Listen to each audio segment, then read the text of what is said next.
Right, good morning and welcome to our April executive meeting here at the Luttrell Room in County Hall.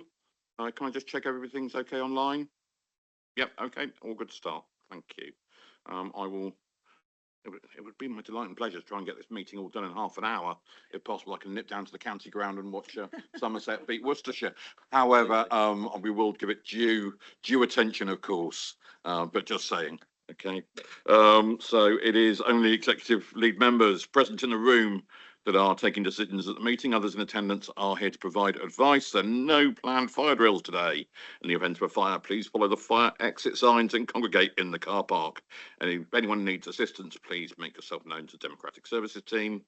The agenda and the papers have been published on the Council's website in advance of the meeting, and the Council recognises the importance of striking the balance between providing opportunities for the lawful expression of views.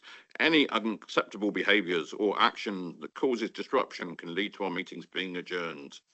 And the Council will make a recording of this meeting and it will be published in due course. So today's meeting is run using a hybrid format. Executive lead members and key officers are physically present in the Luttrell Room in County Hall. Other elected members and officers may physically or remotely join the meeting to speak on specific agenda items or observe. The meeting is being broadcast and therefore other members of the public and partners can observe remotely. If you are joining the meeting online, please can you only use the chat function for the purposes of this meeting, primarily to indicate that you wish to speak, but I prefer it if you could use the hands up function. And you only speak at my invitation, please. And please say your name before speaking, and please ensure that all cameras and microphones are turned off when not in use. Every time I feel I should set that to music or something like that. I think it would be, yeah, absolutely. So we have, first of all, apologies for absence, and we've got Councillor Heather Shearer and Councillor Graham Oakes, who are joining us online, but have sent their apologies for physical presence here in the room. Are there any other apologies for absence, please? Not seeing any, thank you. And we've got apologies from Mr. Alan Jones as well, who's on annual leave. We've got two sets of draft minutes in front of us, so that's for the 26th of February 25. Has anybody seen any amendments that they wish to make? Happy to propose, says Councillor Lyshawn. Seconded, and I think Councillor Wilkins was spotted by the auctioneer's eye. All those in favour of signing these minutes? Those against? They're clearly carried and duly signed. And moving on to our minutes of the 3rd of March. Has anyone got any comments, questions, alterations, or amendments? No, not seeing any. Can I see a proposer, please? Councillor Lyshawn, seconded by Councillor Phillip this time. And those in favour, those against, that's clearly carried.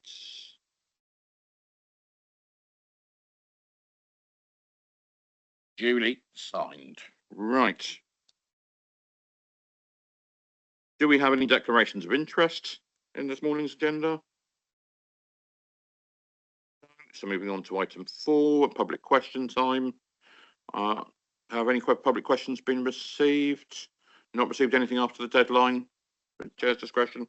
That's absolutely fine. So we'll move on to 5, the executive forward plan. This is for noting any comments, questions, observations, or anything anyone wishes to highlight on the executive or other members.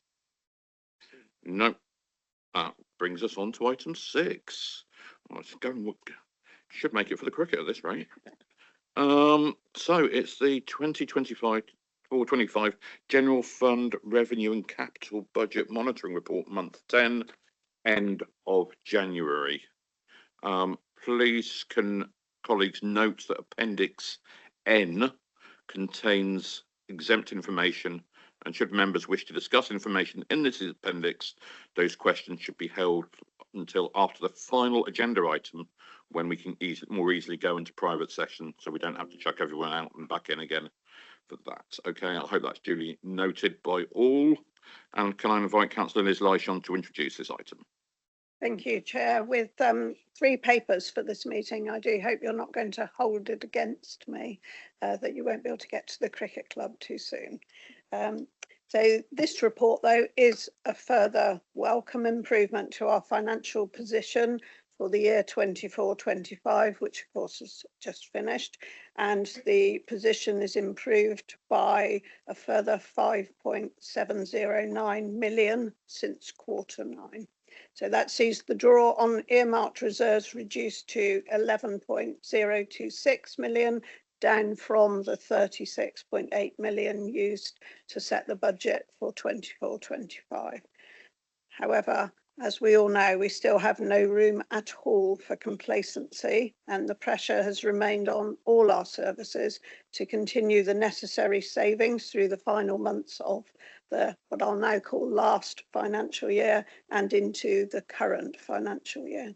So the report, with its many appendices, has already been to corporate and resources scrutiny, and as you have said, Appendix N is a confidential paper. So when we get to see month 11 fairly soon, that will be a provisional outturn figure. But for month 10, I hand over to Maria Christofi, our interim 151 officer, for the detail on this paper and its appendices. Thank you. So just to pick up, this is a favourable position in terms of movements from the Q3 month 9 position to the month 10. We're seeing a decrease in drawdown to reserves, which has been reflected because there's been an increase in the underspends shown within service directorates or forecast within service directorates. This is month 10, so we need this to continue at this trajectory in order to get to outturn and land these numbers. We obviously would like to see a more improved position as we work towards outturn. There have been some movements within children's services due to the reduction, increase in grants in unaccompanied asylum seeker children's grant and Thrive 16 housing budget. We've also seen an increase in the underspends in community services and climate and place, as well as resources and corporate services. These have all been welcomed at this point in the year. In terms of our savings delivery is at 83% delivered, so just under £33.5 million achieved. There are still just under £3.5 million worth of savings still to be delivered to the end of the financial year.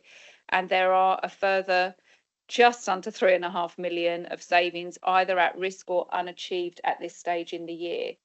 Any savings that are planned within the budget, as you all know, need to be delivered in full to time, value and profile. Any that are not delivered to the end of this financial year will be rolling forward and be added to the savings that need to be delivered in 2025-26, so in the financial year that we've just stepped into. It's important for me to also flag that the organisation has had a number of mitigations within paragraph 13. You can see them all, as well as spend boards that have been in place throughout the financial year to help manage the in-year position and prevent any forecast overspends. This has clearly had a positive impact on the organisation, all of these mitigations. However, we're in a position where, as Councillor Liz Lation has already said, we cannot be complacent. With £80 million one-off in this budget, any forecast reduction in spend is helping us in terms of any future years' budgets and any future years' spends that we are removing from an ongoing position. I wanted to bring to members' attention the collection fund deliverables. So if you look at paragraph 19, we're delivering against council tax at the end of month 10, 91.94% against a target of 92.49%, so just off the target. And we are still collecting, we were still collecting at the end of the financial year, and the business rates at 88.23% against the target of 87%. The capital programme is also being reflected in this report so that members can see the position and forecast in terms of the budget that we have. There's month 10 variance of 669,000 that we are forecasting to underspend and potentially review for slippage as we get to the end of the financial year. happy to take questions. Thank you very much, Liz and Maria. Just looking around for comments or questions, and I normally look to adults and children's fairly early on, and Sarah's already got her hand up, so she's ahead of the game. Sarah. Yes, this is obviously a pleasing report, and I'm very pleased, having been away myself, to see how things are continuing to go. Obviously, we've passed the end of the financial year now, so I know there's a lot of post-financial year end work to be done, but actually we can't do much to change the outcome in the way we operate in our departments, I don't think. What I wanted to just explain on behalf of adults, just the fact that we have had some, if you look at our detailed breakdown in the appendix, you can see that we have had some overspends, and that obviously our service director is happy because overall we are underspent. But I just wanted to explain it because I think people need to understand just how complicated these things are. In learning disability, where we have an underspend, because it's a split budget with the ICB, and it's 75% adults and 25% ICB, when you underspend, you then have to give money back to the ICB, and it shows in the accounts in this way. It looks bad, but in fact it's good, but it's just the way it's shown in the accounting. So I just wanted people to understand that. And the second thing is an intermediate care. We have got a plan for next year to make sure that it doesn't overspend next year in the way it has. But ultimately, what we've got is we're getting more people home, and we've got too many options for bedded pathways for people, which they don't need, and you can't close them overnight. So we will be closing some of those through our contract management, and that should ease the position. I just wanted people to understand that these things are not things you can do fleet of foot. You have to do them over a period of time, but we are working on those, and obviously we are working on the rest of the adults and housing team I'm also involved with, to keep the monies under control as much as we can. Thank you. Okay. Comments or questions? Heather online, are you able to just give us an update on children's, please? Thank you, Heather. Yes, thank you, and apologies again for not being in the room with you. Maria's very ably kind of explained the big ticket items in terms of what has changed in this from between the last monthly report and this one, which are those changes around the grants for our unaccompanied asylum seeking children, some different accounting methods, if you like, on a Thrive 16 housing budget, and also some of the slippage around Homes and Horizons. I think that, again, rather as Sarah was saying about her area as well, changes are made slowly. I mean, we can put the effort into it, but sometimes it takes a while for things to come through.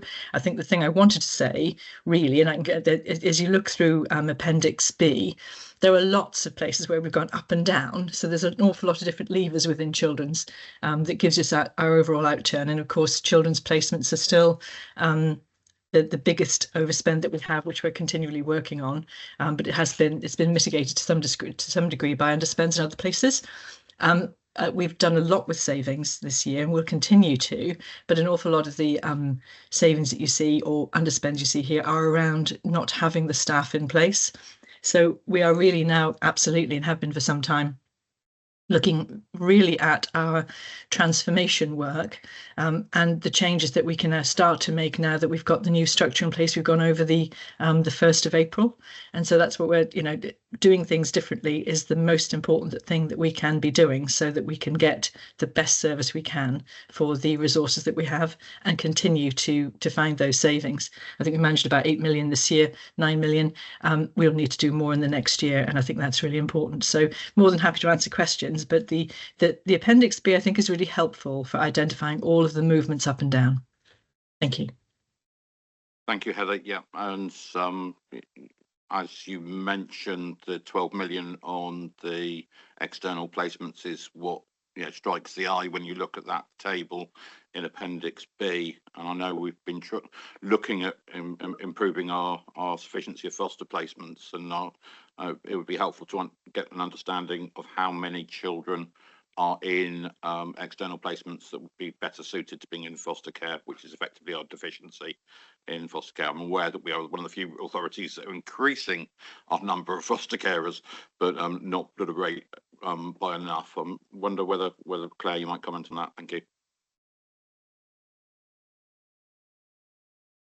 So last time we assessed that, which is about 2 weeks ago, there were 26 children who are in residential care who need to be in foster care. In terms of their current needs being suitable for a foster carer to be able to manage. There are more children than that who, with the work that is undertaken in residential care, if we can reduce their level of need, would then be suitable to move to foster carers. But I can't really give you a number on that because it depends on how long it takes. But there are about 25, 26 children who are in residential care who our assessment when they came into care was they needed a foster carer and there were no foster carers available for them. One of the issues with that is also that once a child has moved into residential care, they learn the residential care life. So they learn the routines, the structures, the constant changeover of staff. They're mixing with young people who probably have more complex needs than they do. And moving them back into foster care is possible, but is a much more complex exercise than just moving a child from home into foster care in the first place. We are increasing the number of foster carers we have, but it is incredibly slow. Because people leave because of age. We have some foster carers in their 80s who are now saying, actually, I think I might have had enough, which I think is probably fair. The influx, if you like, is not quick. So I think at the moment we're 6 net higher than we were last year, which is better than the national picture, which is a 7% reduction overall, but it is slow. And we need foster carers to be able to provide long-term homes for children. More people are coming forward at the moment to provide short-term weekends, holiday type care, which is great because it supports the long-term carers. But the proportion of carers who come forward to provide a long-term home for children is probably about 10% of the whole. So it's a tricky picture. We continue to do lots of advertising, lots of promotion, lots of support for our carers to keep the carers we've got and maintain those children in foster care wherever we can. Yeah, and clearly recruitment and retention of foster carers is going to be a key piece of work for us to be able to manage that budget line. Heather, did you want to add? I can see your hands up. I'm not sure whether that's legacy. No, thank you. Just very, very briefly on the back of what Claire's been saying, just people may not be aware, but we are part of something called the Southwest Fostering Agency, as we are part of the Southwest Adoption Agency, where the government has been trying to encourage people like ourselves to be working right across the region. The fostering agency is newer. I was on a meeting just on Friday where we had a presentation about it. And interestingly, they'd done some research on the foster market and why people came into it and didn't come into it. I don't think they had the detail about why we were losing them or some of the economic reasons why we might be losing foster carers, because not everyone has that spare room anymore. But I will try and get the information, a paper about that, so we can share it. I also wanted to say, of course, that many people have said, thanks so much for raising fostering through our council tax leaflet, and also your words, Bill, in the letter. I think it's actually hitting home quite well, which is really nice. And just nationally, it's tying in with a lot of work that's happening on Radio 4 at the moment. They're majoring on foster care. So it's nice to actually find these children's stories in the press, because I think it will help our cause. But sorry, I'll shut up now, but I just wanted to share about the fostering agency. Thanks ever so much, Heather. The other issue I'm just aware of that could potentially impact our budget situation is the changes with NHS England and the reduction in ICB funding. Is anyone able to give a comments on the potential impact on us of those changes? I'm not. I think Mel's gone first. I'm not convinced we absolutely know the real areas or issues here for us.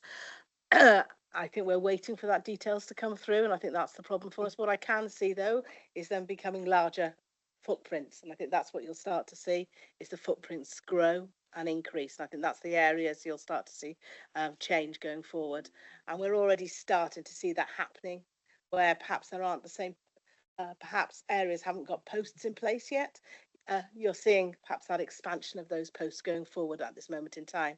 You'll also see in the documentation where it talks about CHC, continuing healthcare, there's a little line in there which says continuing healthcare will stay with the ICB in the short term. And we are doing a piece of national work with Department of Health and Social Care and NHS England, looking at the art of the possible from a Somerset point of view in that space at the moment. So that's where we are currently. Thank you. I'll be really interested to understand a little bit more. Remember fondly my relationship with continuing healthcare funding in Somerset, and would like to understand how it can be improved. Duncan. Yeah, just to add, I entirely agree with what Ms Locke said, that we don't know the full detail yet. I think the key thing is it generates some risk. We got so much where we got joint funding arrangements, where we got things we do together. We know that ICBs think are looking at a 50% reduction in staffing budget. Hospitals have been asked to reduce their growth in staffing since non-clinical staffing from 2018 to now by 50% of the current figure. There's just a huge amount of uncertainty. And if we start looking at footprints, the real risk is that the whole system gets frozen for a year or two while people work out rearranging deck chairs. And we actually need to make sure we got the budgets going. Most ICBs across the country were already forecasting savings in continuing healthcare and other places, way of balancing the budgets this year into next year. We need to make sure that's genuinely transformation work, rather than just some out of moving money around, else it does generate a real risk to both organisations' finances. Thank you. And bringing Councillor Graham Oakes online. Hello, Graham. Hello, thank you, Chair, and apologies that I can't be there, but for should we say professional reasons.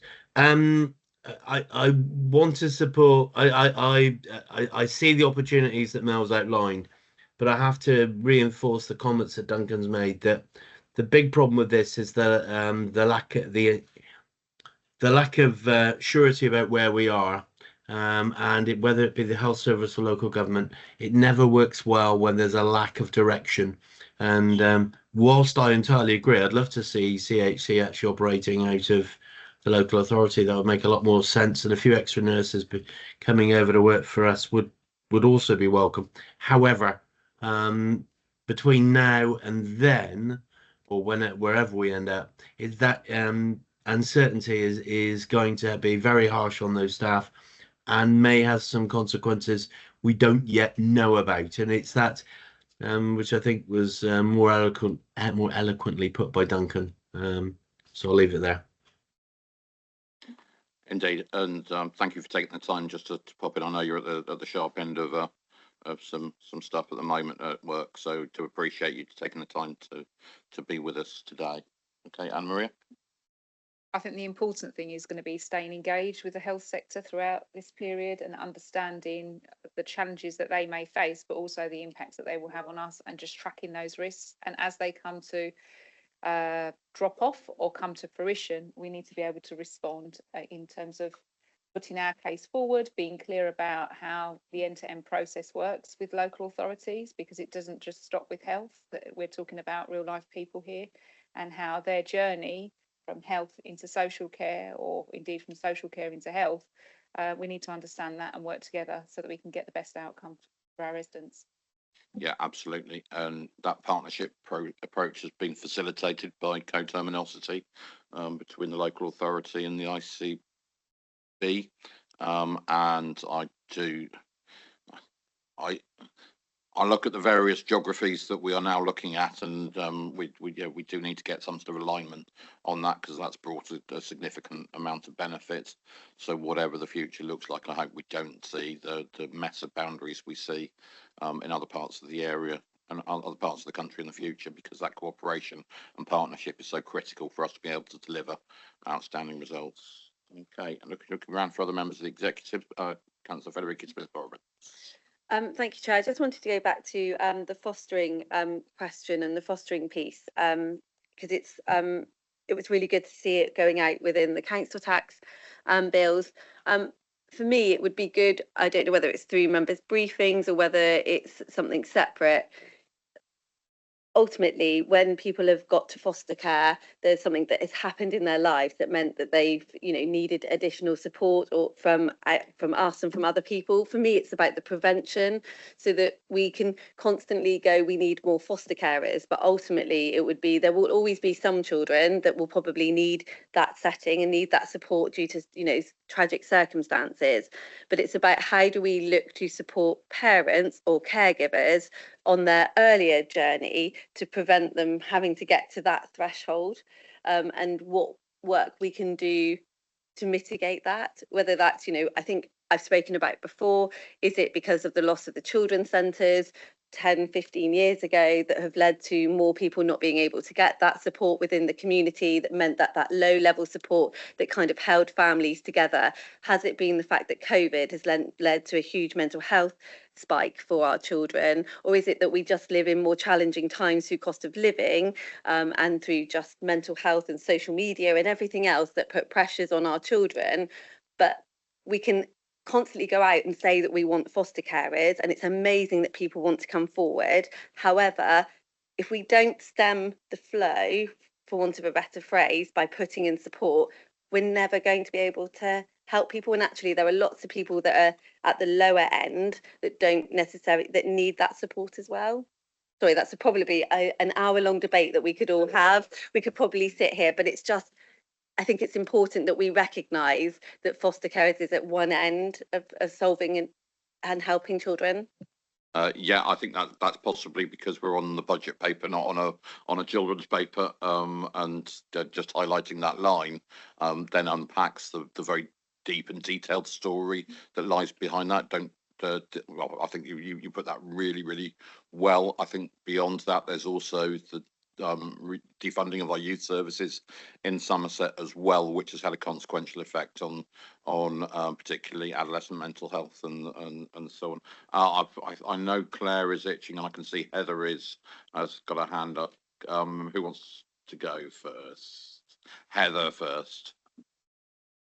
I'm just going to be really quick because Claire's got more of the detail on this, but it's music to my ears anytime anybody in this room says that they want to, we should be looking more at prevention. That's exactly where it's at. All the government kind of legislation that's coming through is saying prevention is the best thing across the entire system. So that's working with all age need. And is that Bill saying around youth work as well? There's so much we need to be doing. Part of our kind of transformation has to address that. So I'm not going to say any more, except I'm really pleased that you raised it. I realise it's a finance paper and I could spend all day talking about this and we'd be delighted to. So whatever else Claire says when she comes in a minute, more than happy to put on whatever briefings we need so that we can actually look collaboratively across the entire council and across the system as to what prevention might look like in future. But you're on the money. As Bill says, this is I could talk for hours on this, so I'll try and do it in two minutes. It is very complicated. So there is a whole range of services that are available for all families. So there's what we would call universal services. So health visiting, for example, every child's entitled to 5 visits before they're 2 from a health visitor. There is targeted health visiting in terms of more specific where people are starting to struggle. We work really closely with early years providers so that we can identify with early years providers when children are starting to struggle. There's a joint assessment when a child's 2 between an early years provider and a health visitor. We have a website called the Local Offer, which includes something called Learn Through Love, which is an online parenting program that has been accessed nearly 1,000 times in the last sort of 6 months. In schools, you have parent family support advisors who are working with families to try and deal with those lower level issues. We have lots of voluntary services who are all working in that area.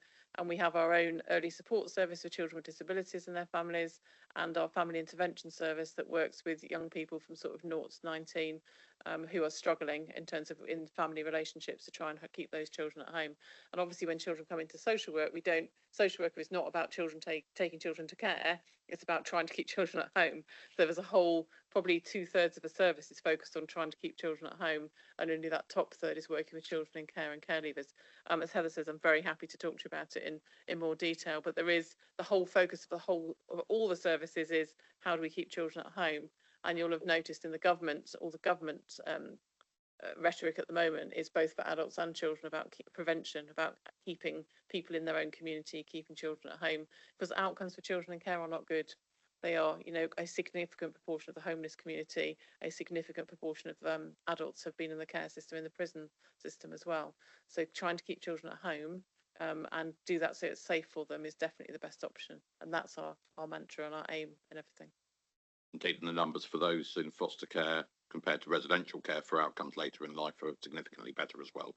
So it's you're absolutely right. There's a tiered almost approach that leads to a tiered outcome there. I'm not seeing any other lead members or associate lead members wanting to speak, so go to other members. So Mandy in the room. Good morning, Mandy.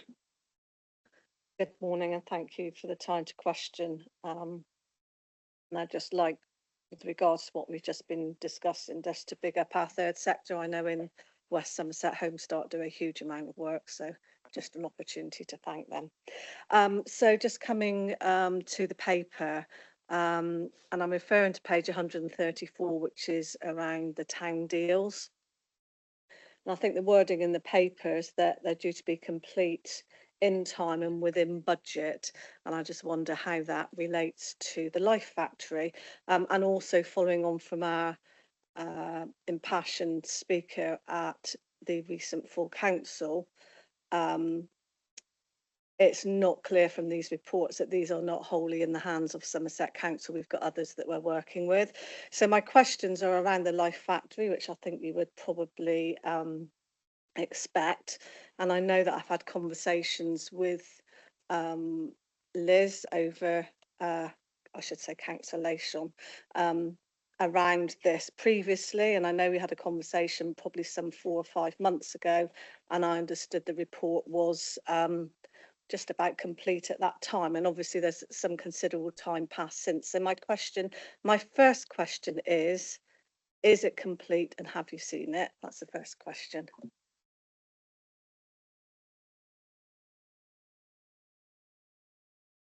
If I may, I refer to the statement that went out to all members after the full council meeting on the 26th of March.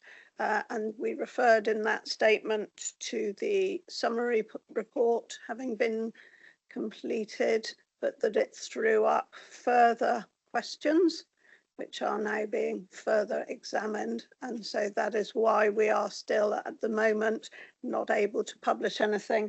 If I may just ask Maria Christophe if she wishes to add anything else at this stage.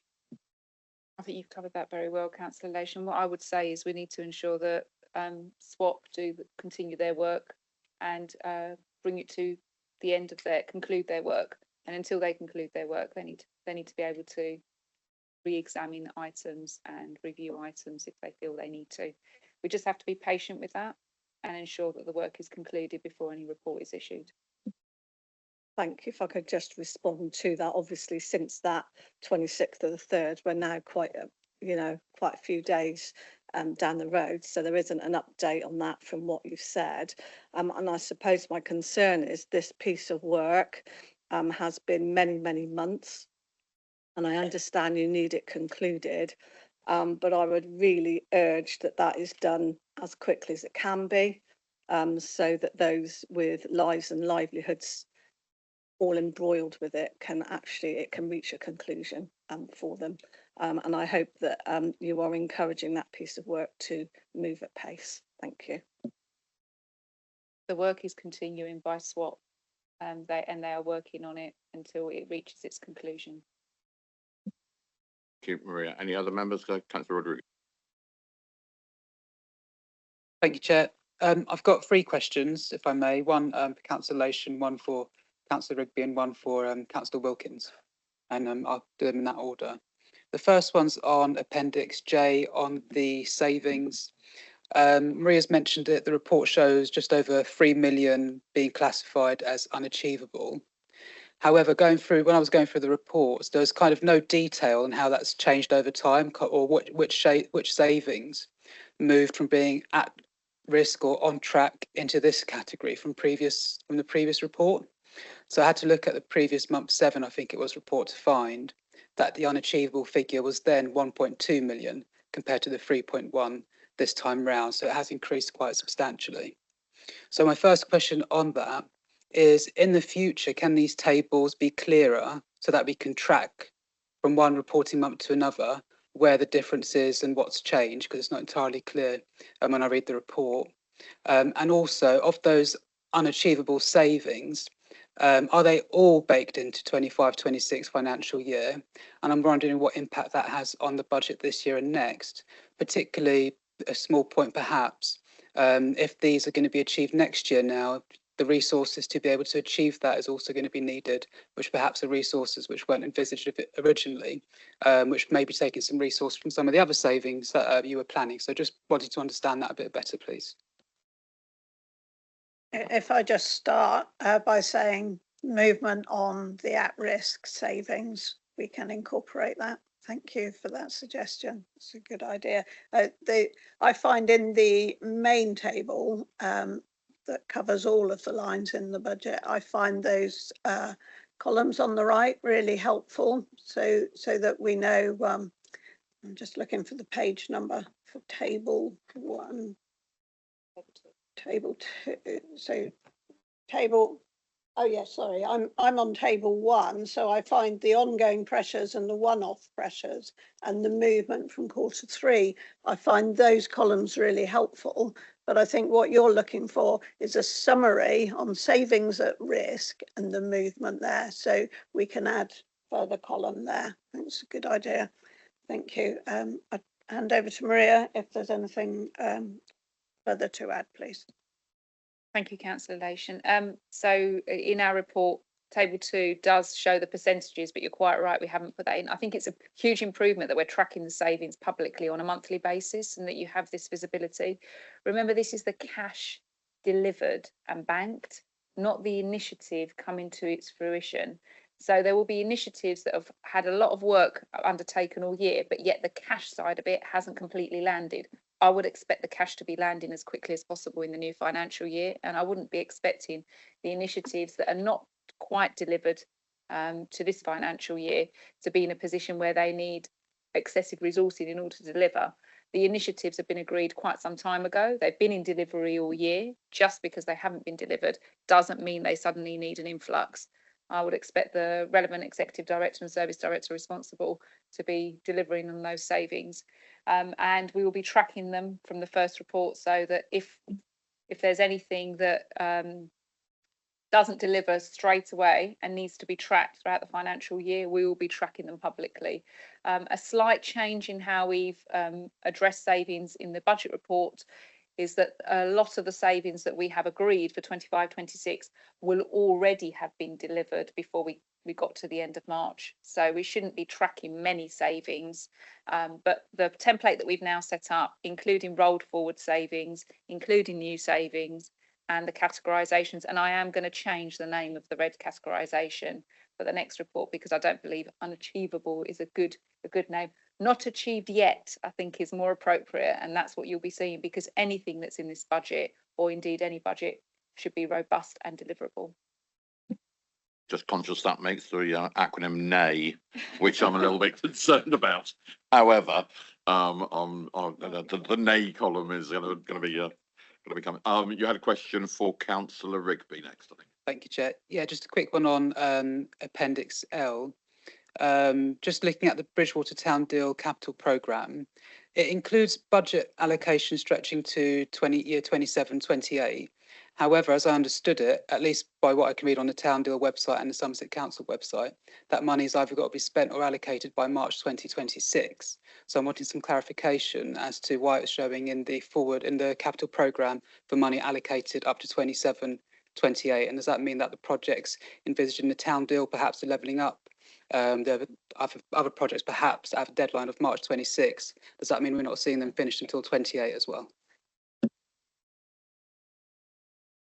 My understanding was that the money had to be allocated, but not necessarily paid over. So I think the dates are a reflection of the fact that the bills could physically be paid later than the work is actually physically allocated. That's my understanding. I don't know if Maria's got anything to add or whether I've got that wrong. Thank you. No, that's absolutely right. What I would add is just because we've positioned the budget in various financial years doesn't necessarily mean that it needs to be spent in those financial years. If the project accelerates, we can accelerate the budget into an earlier year and indeed spend it. So I think this is just about profiling the capital programme and seeing where it will land in future years. Thank you. I think that's sort of the assurance that's been given, so thank you. My last one then is to Councillor Wilkins. At our last meeting, I raised concern about the impact of multiple roadworks taking place in and around Bridgewater and the effect it has on Bridgewater businesses. In response, I recall him saying I was talking business down and continuously doing so, and he found it offensive. I just want to be clear, I've made this point once, and I will come to my question after this. I do come from a family of business owners. I've run my own businesses. My husband runs a business in Bridgewater. I've led the Bridgewater Chamber of Commerce. So I've spent years championing local businesses, and I'm not going to stop doing so. What I did do at that meeting was raise genuine concern on behalf of many businesses who are struggling due to the decisions made by Councillor Wilkins. And he must understand that the decisions he makes has real life impact and consequences on people. Since the last meeting, I've spoken with a gentleman called Scott, who has successfully run his shop in Eastover for the past 10 years.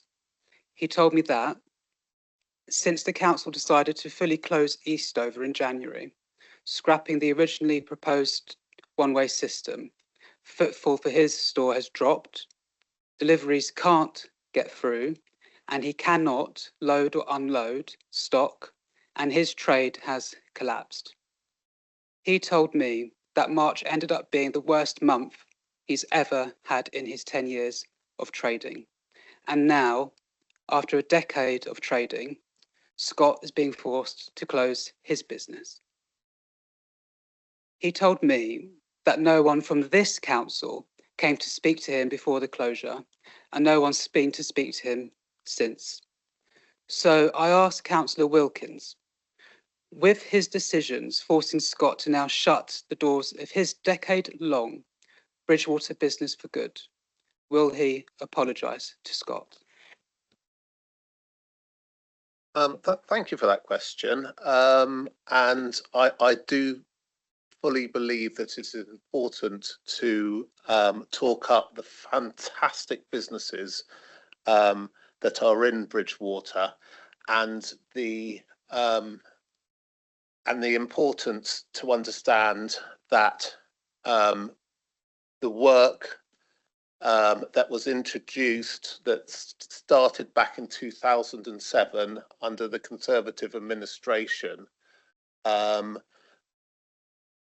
the investment that was brought to Bridgewater at that point was due to be lost had we not gone ahead and moved forward with the scheme as seen. I do fully understand the pressures that have been put onto the businesses in Bridgewater, and the problems that Bridgewater is facing, especially around the times that the M5 has closures, has been incredibly difficult. And I've been working really hard to try and fully understand why we have such problems on the M5. But to be clear, Bridgewater was in need, or is in need, of huge investment, and you cannot put this investment into place without disruption. I've made considerable choices to not do certain things across Bridgewater, but there is no doubt there are certain things that had to be done, some things that were forced upon us by other decisions, and it is highly difficult. I would, though, point out that whilst and I will say that it is very distressing for businesses that are suffering. There are other businesses that are keen to move in to the Eastover area because of the work that is being done. And just allowing the Bridgewater area to slowly but surely go downhill is just not acceptable. And once again, I will point out that you were previously fully behind the scheme. So I find it difficult to understand your position. you want the work done, but you don't want it done. It's very confusing to me. But absolutely, when businesses have struggled so hardly, I fully, accept that it's a very difficult position. Just Very briefly, just please. just to say that the question I asked was in regard to Scott closing his business because of the decision that was made to shut Eastover for 6 months, not my support for the programme as a whole, and there was no apology given, so just noting that. Thank you. Okay, let's move on. Or did it was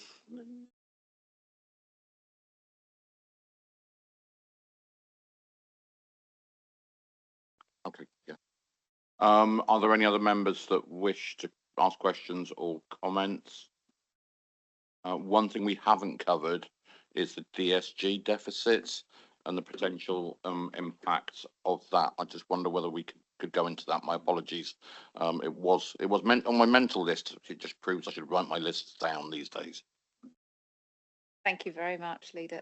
So just to flag that, so the DSG forecast outturn has reduced by 562,000 at month 10. It's important to flag that we are still forecasting a significant deficit in the DSG, just under 65 million by year end. And I also want to flag the risk that the government has still not yet confirmed what they're doing with the DSG override at the end of 2025-26. Should the DSG override not be in place, this council, as well as many other councils, will be issuing Section 114 notices because we won't be in a position to fund the DSG deficit from the reserve position that we have. We won't be the only council in the land. That doesn't make it a good position to be in. So I want to flag that risk. And we're currently an exceptional financial support authority anyway. So I want to be in a position where everyone understands that risk is still live out there until government confirm what they're doing with the override. Thank you. And yeah, that was a point that a number of us made to the select committee of the House of Commons looking into local government finance. I think I even used the phrase like confetti with 114 notices, but not so much a joyous occasion as when confetti might otherwise be used. With no further comments or questions, we come to our recommendations, which are to note the forecast balance revenue position, to note the revenue forecast underspends, to note the planned use of reserves, to agree the mitigating actions, to agree our strategy of continuing to avoid a Section 114 notice by taking all necessary actions, to note the progress of delivered savings, to note the work to find mitigating or substitute savings of those that are unachievable, to note the in-year forecast overspend on the DSG, to note the DSG end-year deficit of 64.649 million. Note the collection rates for council tax and business rates set out in paragraph 19. To approve an addition to the capital budget for DFG. To note the capital programme forecast at month 10. To approve the additional month 10 capital slippage. To note the approved write-offs in Appendix N. And to agree the case for applying exemption should we have talked about Appendix N, which we have not done. So that would be recommendations A to N. Can I have proposer? Councillor Liz Lyshawn. Can I see a seconder? Councillor Sarah Wakefield.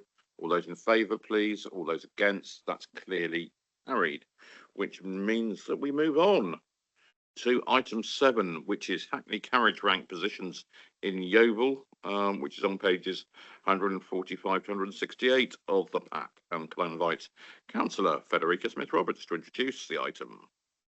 Thank you, Chair. And I've got Ian Timms here along with me, who has been leading this project.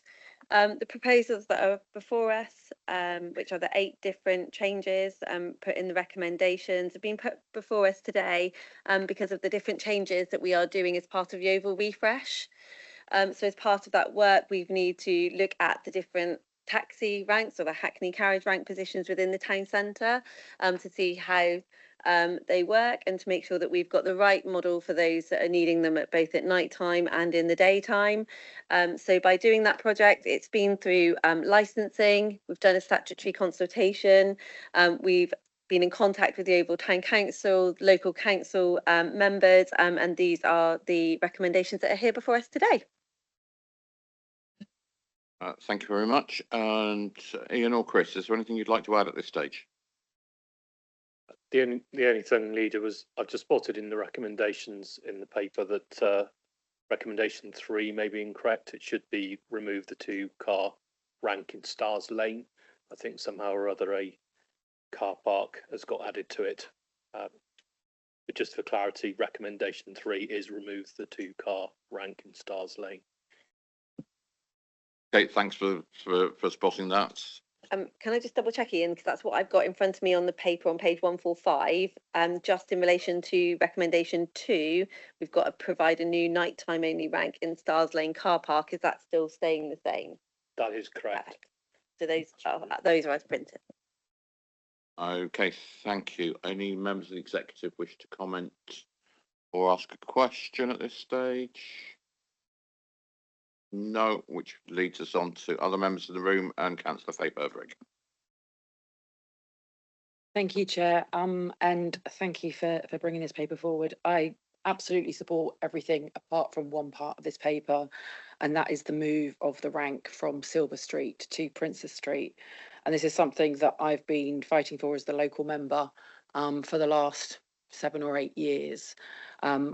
And one of the key things for me is about accessibility to our town. The second is about our shops thriving, because we have some amazing independent and national shops within the town that people want to be able to access. Now, my understanding is that by removing the rank in Silver Street, that will not stop people who book a taxi from their home into town from being able to be dropped off in that area of town. It will not stop those who can call for a taxi, because we can't flag taxis down under our current licensing, from having it collect them in Silver Street. But it will mean that if somebody doesn't have access to a mobile phone and they are in town, they would need to have preemptively figured out what time they were leaving to be able to have a car pick them up in the centre of town. Now, I don't know how many of you have tried accessing Yeovil in a wheelchair or on crutches or with limited mobility. Sadly, I've had calls to do so many times within my life, and it is not an easy thing to do. So the difference between being able to get picked up near the post office on Middle Street or just round the corner from Silver Street and having to get yourself to Princess Street is a long way if you have limited mobility. The other issue that you will see, and I didn't realise that my comments were going to be put fully verbatim within the paper, but luckily they are quite succinct, is the loss of pop and shop spaces within the town. We've lost Westminster Street because of the refresh. We've lost access to some of the disabled places within the centre of town, but I think until now the balance has been okay. But by losing an additional 6 places in Princess Street, that means that the pet shop there will be at risk of people who need to pick up heavy pet food thinking, well, if I can't park there, why don't I just go to Tesco's or Morrison's or Pets at Home or anywhere else? And there are a number of amazing independent shops in that street that will miss out because of the loss of those spaces. We're also losing the police parking space in that street. So presumably the police will be parking up wherever they want to. But I hope that will mean that the coverage for the police is acceptable and that they are happy with that loss. So my ask to members voting today would be to say, you're not stopping cars from accessing the borough to get to Silver Street, because people can still call taxis and ask taxis to drop them there. All you're doing is making it more difficult for those vulnerable few who need to travel into town and back. My residents, unlike the other member who's commented on here from a different area of town, do not have access to Saturday bus services into town.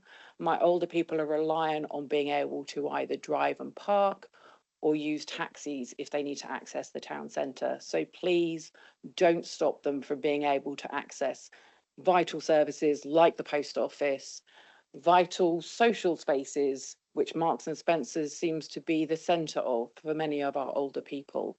And please don't stop people from being able to access those amazing independent shops in Princes Street, because there is nowhere close to park and pop and shop. You made the right decision in not doing that to the butchers near the town hall. Please do the same for those within Princes Street who've already lost parking to loading bays and other restrictions. Let people access the town in their taxis. Thank you. Thank you. Mr. Simmons, you want to come back on any of those points?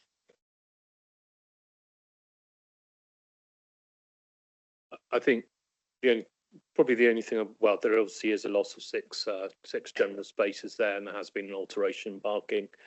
In terms of the specifics on the police space, the police have advised us that they don't necessarily require those spaces, and therefore they will park wherever they need to in terms of delivering their duties. So just to make the point on that. But yeah, there is obviously a mix of parking across the town on and off street, which is there to serve residents. But this will see some changes there in Princes Street if passed by members. Okay, thank you. And I see Councillor Tony Locke online. Good evening, Bill. A morning rather, sorry. Yeah, you won't be surprised to hear that I take a slightly different view to the last speaker on this. I can remember many years ago when all these taxi ranks used to be outside of Marks and Spencer's in Middle Street, and they was moved round to the corner into Silver Street, and there was uproar from many disabled persons because of the accessibility and the gradients. And as we've recently heard with the Bridgewater project here, you do not do changes in this town centre without having changes and having to try to improve the situation for all users. Many additional disabled parking bays have been provided in the small local car parks around the town. Disabled bays are right outside of Marks and Spencer's in Middle Street as it stands at the moment. Accessibility for people with mobility problems is, I always thought, was better on a level playing field, which it would be walking through the high street into the borough, and rather than on a slope, which can be more prone to other hazards. This project, the Yeovil refresh, ideally it would have been nice to have had how it used to be in Yeovil, but you can't go back, you have to go forward, and that was to keep all the buses out of the town centre, but it's relented to leave all the buses to come into the town centre, because your bus stops in Yeovil used to be on South Street, which used to be on a level walk through King George Street. These parking bays were considered thoroughly by the licensing committee, and I fully support these applications and the alterations, and I would go far as to say that the safety concerns mentioned by the highways with the two parking bay taxi bays on the top of South Street needs to be really monitored, because it's not just a matter of accidents, it is visibility, and it is a dangerous situation. But all the other parking situation in the town centre I'm quite happy with, and I think we should move forward, and I would ask the executive to pass them with the recommendations of the licensing committee in front of you. Thank you very much, Chairman. Thank you, Tony. Anybody else wish to comment? Councillor Rodriguez. Thanks, Chair. Just a really quick one. I'm only wondering on the consultation part of the report. It says that the recommendations to the executive based on responses to the consultation, as well as debate in committee. I'm only wondering what were kind of the main points made in consultation around the change of the Silver Street rank to Princess Street, whether they were largely in favour or against in the consultation, considering the recommendations made are based on the consultation responses. There were actually very few responses to the consultation, which was a little bit surprising. It was put out to the public, to all of the taxi drivers, so yeah, there were very limited responses. So it was a little bit disappointing, if I'm honest, in terms of getting people's views. But yeah, there wasn't any particular movement either way. So we just proceeded on the basis that there was no objection really to the recommendations, and that there was broad support. As I've outlined in the report, there was some commentary, some support from the police in terms of the nighttime rank establishment and movement, because that will help the situation in that part of the town. And then there was some comments from the taxi drivers in terms of the new position and checking on the legislation, but nothing more than that really. Thank you. I see we've got Councillor Dave Bone online. Hello, Dave. Good morning, Bill. Thank you. Thank you for letting me speak. Not so much a question, just some observations. I believe the consultation process with regards to the changes to the taxi ranks, has been quite extensive, and have included the mobility issues. And we had similar arguments when we looked at the changing of the blue badge bays outside Marks and Spencer's as part of the Refresh project some while ago. But I'd just like to flag up that there is an argument that the relocation of the taxi rank into Princes Street will distribute footfall into an area of town that is sometimes lacking. The borough benefits from having bus stops used by several services coming in and out of the borough, and that in itself is a factor which brings footfall into that area of town, and as Councillor Purbrick mentioned, gets people to the doors of that huge range of diverse independent shops and national brands in Yeovil town centre.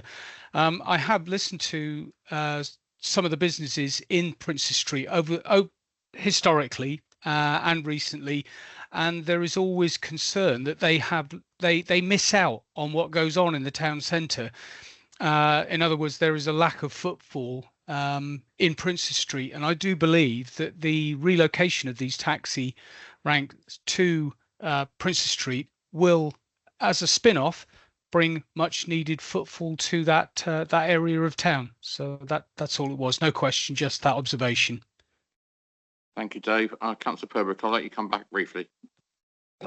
Thank you, Chair. It's always good when somebody names you because you get another chance. I'd just like to point out that a large part of the issue will be to cut off the people that are popping into Princes Street. I've talked about the mobility issues, and I've talked about them for many years because it's what my residents come to me with their concerns over.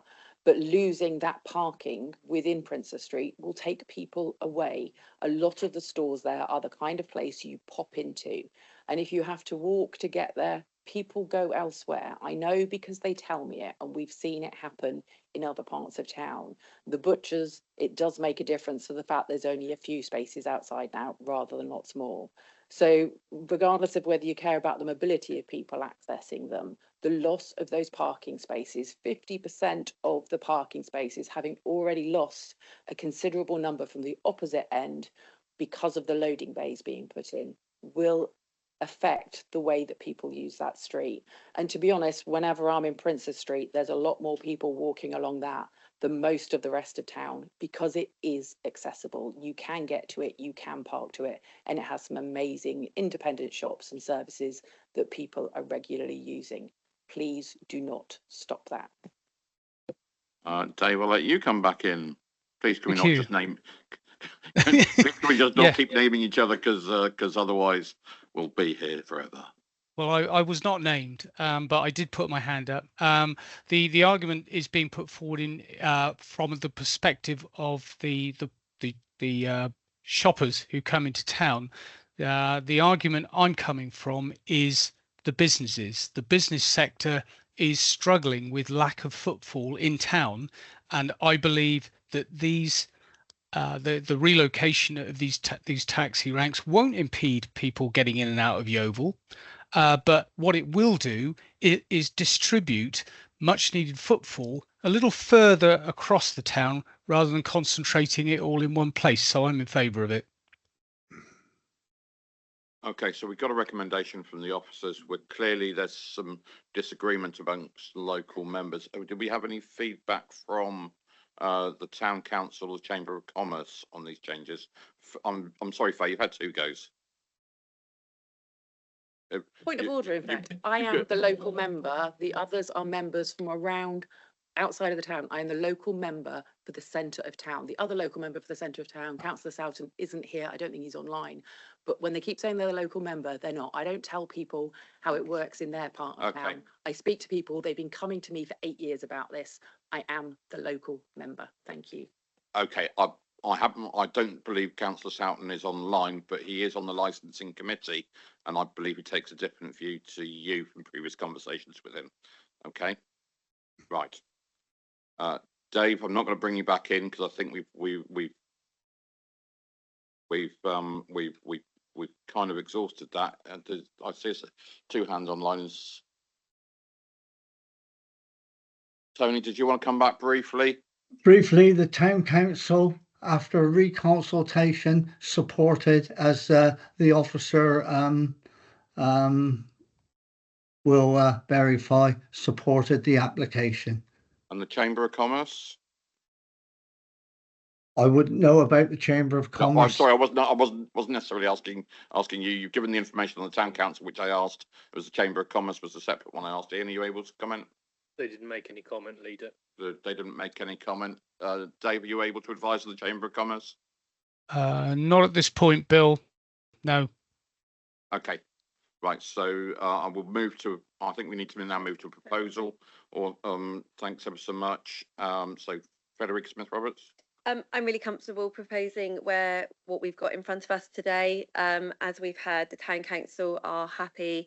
I've had messages from Councillor Andy Thornton as well, confirming he's in agreement with the papers. We do have to be cognizant of the fact that ward members have got differing views. I think, like with any different changes that happen when it comes to town centres, and we saw that, for example, in my neck of the woods in Taunton with the closure of St James's Street, I think that we need to, for me, move forward with this, but then just make sure that we're listening and see how things go. They do take time to bed in, and for the ward members to keep us up to date. If we see significant, exceptional struggles, we can always revisit. Okay, do I see a proposal? Formally proposed, can I see a seconder? Seconded, can I see those? Is there any amendment to the proposal? No, so can I see those in favour, please? Those against, that's clearly carried.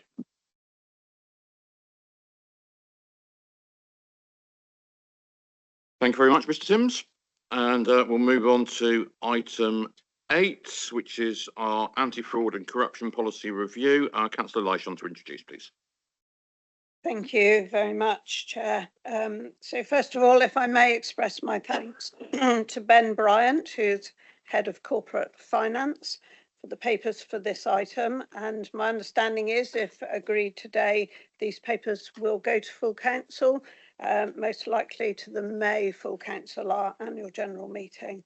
So this is a strong suite of counter-fraud policies to emphasise the council's zero tolerance approach to fraud. Nobody should think that this council's approach is anything but robust and determined. So this is our 2-yearly update, and it reflects a streamlined reporting line using Southwest Audit Partnership as our independent auditors. Plus, they also do reactive undertakings such as further examinations. New legislation is recognised within the policies, namely the Failure to Prevent Act, which states that fraud prevention is the responsibility of all those associated to the council, including third parties. A new policy is added on proceeds of crime, which sets out the council's approach to recover from those profiting from fraud and corruption. And we do have some good examples in the paper. They're referenced at the end of the policy. The role of the anti-money laundering officer, named as the Service Director for Finance and Procurement, is defined, and the action to be taken upon referral to that officer.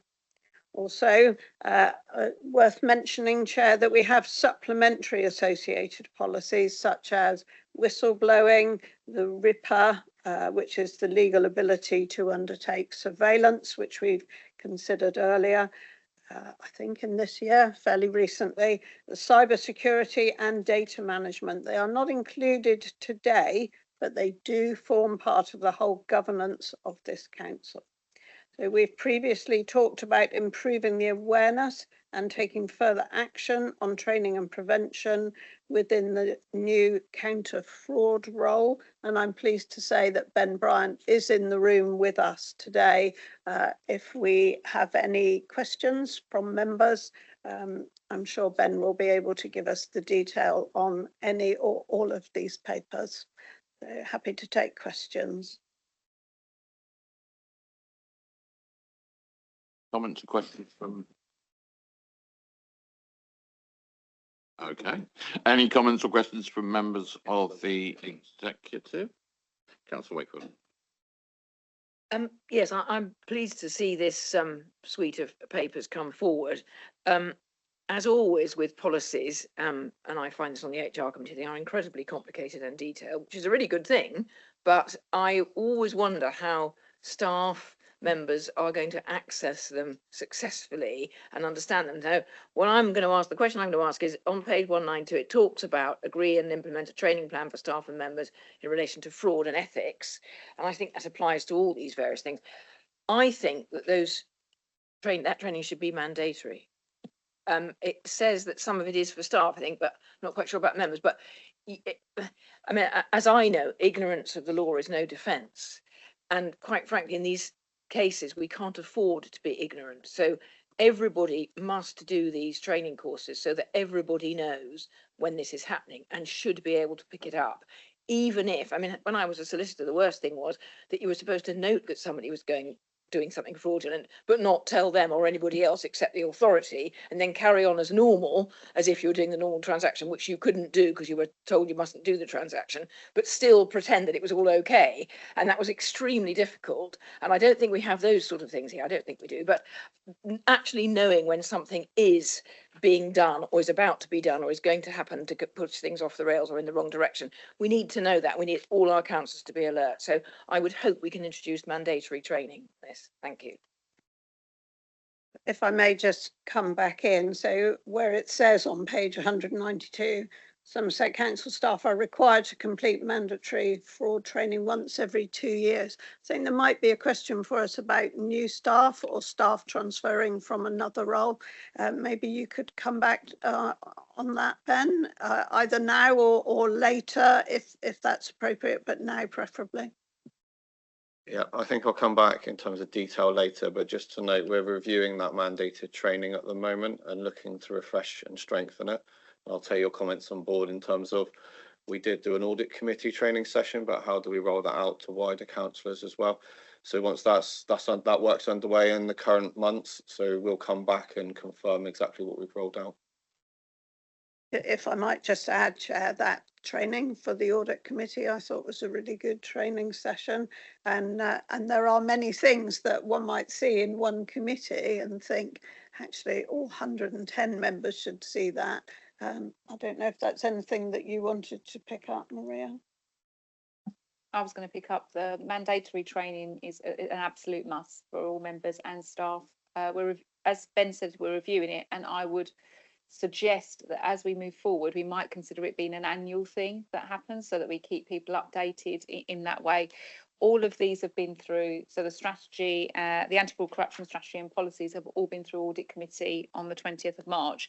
And I would direct members to the paragraph within the first appendix, reporting fraud, paragraph 4. It's important that whether staff, members, a member of the public identify something They must just report it. It's not for anybody to try and figure out whether it is or it isn't. We have a team of professionals that are employed especially for this, so that they can do the work necessary to determine whether there is something to be investigated or not. It's not for the member of staff's manager, director, or anybody else in the organisation. It needs to go direct to the SWAP team. And the whistleblowing hotline numbers are all there within paragraph 4.1. But I wanted to bring that to everyone's attention because I think that's a particular change that we've made in these policies. So it does not go up the chain of hierarchy. It goes direct into a team that actually make that decision. Just to say also that the fraudsters and all the rest of it do not wait for 2 years before they update what they're doing. As we all know, we keep getting scams sent to us on email and stuff like that pick up. So it's happening all the time. So the up-to-date thing is really key. Okay, not seeing any other comments or questions. Councillor Rodriguez. Thanks, Chair. Just two from me. Just looking at the recommendations, one of them's one of them's got the whistleblowing policy on there. However, it's not available. The whistleblowing policy itself is not available in any of the appendix. There's a link. It says click here for the link to the report instead, which I don't think when you click that link, any member of the public can actually access it either. So I'm just wondering why that's hidden from the public report, because if anyone wants to follow it, they can't. I've just clicked on it and gone straight to the whistleblowing policy, so I don't understand that. Fair enough. It didn't work when I had it, but it's also not part of any of the appendix when it's been referenced in the report as well. So I'm wondering why it's not been included in there. Yeah. So I did ask for it to be included as an appendix, and given that it's been published and taken up separately, one of the suggestions was that we leave it as a link to the policy. But I take that on board, and next time we will not add a link, we will add an appendix and just make sure that we've got a complete set of papers. What we're trying to do is to reduce the number of papers that our members are seeing if we've not made an update. So this one hasn't been updated, but it will need to be updated once this gets agreed in terms of the process for reporting fraud. The whistleblowing policy will need updating also. Thank you, Chair. And just one other one. But appreciate that, and just the line on that in the report itself would be sufficient rather than including it. But just my other one is just on the anti-fraud, anti-money laundering, etc. Just some clarity. I've probably missed it in one of the appendix. I missed what it said. But where Somerset Council is the accountable or accounting body for any scheme or project, how does the anti-fraud or anti-money laundering policy actually kick in?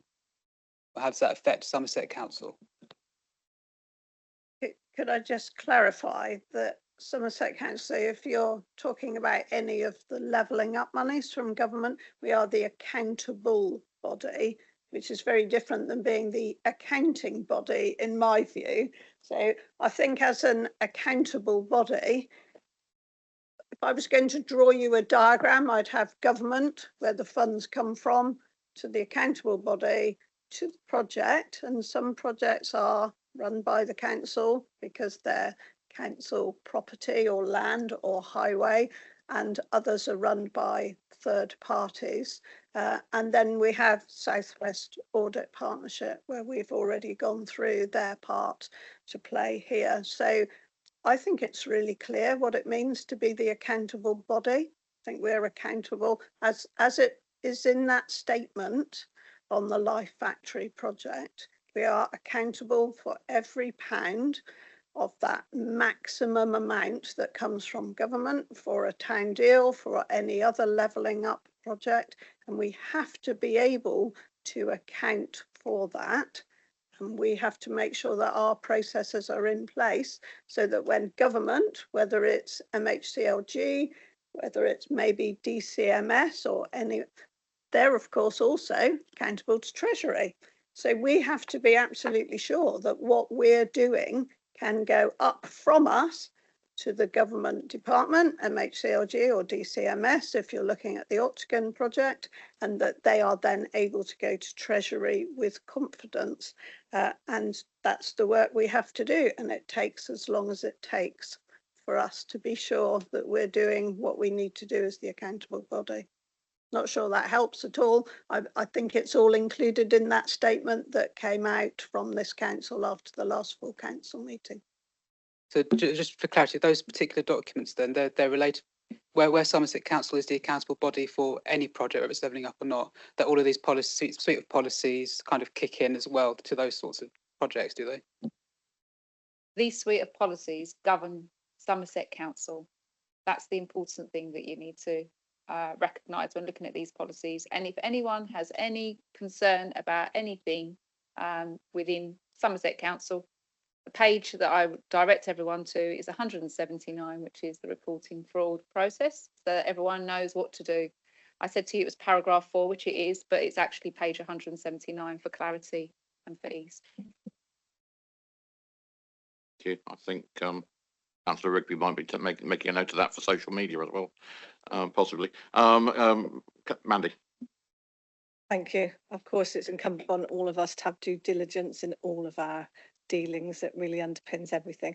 My question really, and it flows through this and actually the following report, is around training. Now, I know and understand we've got a lot of movement within our staff at the moment into new roles and existing roles. So my question is, you know, there will be an element of retraining or new training to do for some of our staff.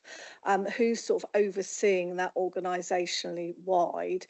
This is an example of training. Do we know how many of our staff are trained and have had the training, and how many are yet to be trained? I'm just looking for that reassurance across the whole organisation and that there's not a vulnerability there anywhere. Thank you. Thank you. We do have training records. I have to say, I think for transition from vesting day, not every council had detailed training records.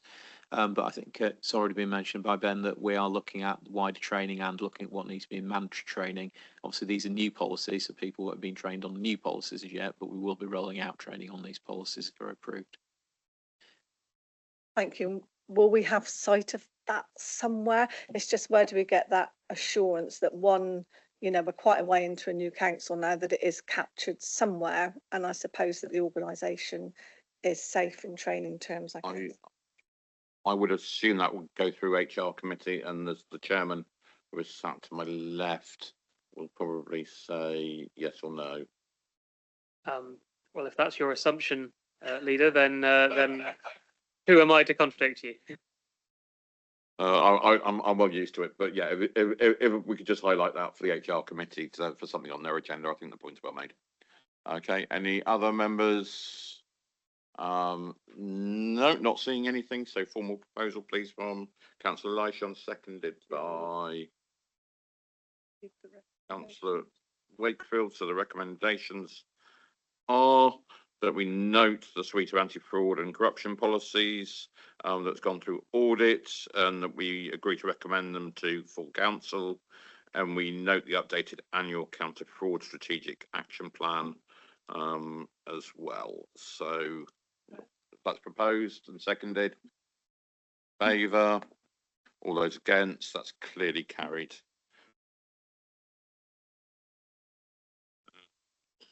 Ben, thank you so much for all the work on that paper. And just so members are aware, I just Googled Somerset Council whistleblowing policy, and it took me straight to the document that anyone was struggling to find. So I think it's there and in the public domain quite satisfactorily. Other search engines are, of course, available. Item 9 on the agenda: Somerset Council procurement strategy and contract management framework. Councillor Liz Lyshawn to introduce. Thank you, Chair. I realise that we're now going into the 3rd year of Somerset Council, but we have completed a huge amount of work since on the run up to vesting day, and of course since vesting day. But having these papers at executive really pleasing to me, because they are part of that whole new culture that we need for this council. So I'm very grateful to Paul Skuse, who's head of procurement and has been working on these papers. But today, really delighted that Paul's colleague, Gary Coleman, who I think probably did most of the work on the actual papers, and that Gary is with us and so able to take any questions. So this proposed strategy aligns with the recently updated National Procurement Policy Statement and the Council's own vision and priorities. So that new Procurement Act legislation requires authorities to pay regard to the national statement. So this strategy focuses our procurement approach with both our legal obligations and with our own local priorities. Contract management, as I'm sure we all understand, is an area where the council needs to pay greater attention to get the best from our contracts and to work closely with our key suppliers to deliver added value. I'm also working with officers on how we might better secure social value through our contracts and also monitor how that social value reaches the people and places agreed through the contracting. The framework sets out our approach and will be supported focused training for our contract managers to give them the knowledge and the skills suitable to the contracts they manage. This training is already underway, and I won't be surprised if we're asked for more update on that. As with the strategy, the training will also enable compliance with the Procurement Act requirements regarding contract management reporting.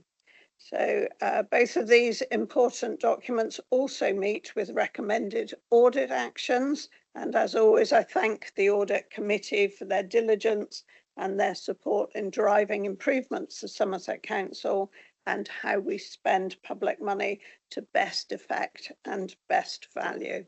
So happy to take any questions, Chair. I'm sure that between the Maria and Gary will be able to give any answers to specific questions if I'm not able to. Thank you. Okay, Richard first. Thanks for this document. It's an interesting read.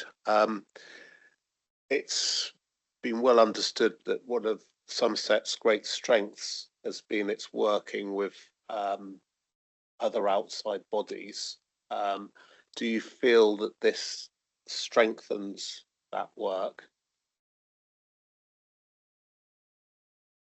I'd say it needs to. So yes, we know in this council, the size it is, it has some really significant contracts. And I think how contracts are procured, how they're awarded. I think what's of real interest to me is how we monitor them. And that I think that that's the place where we can make most change.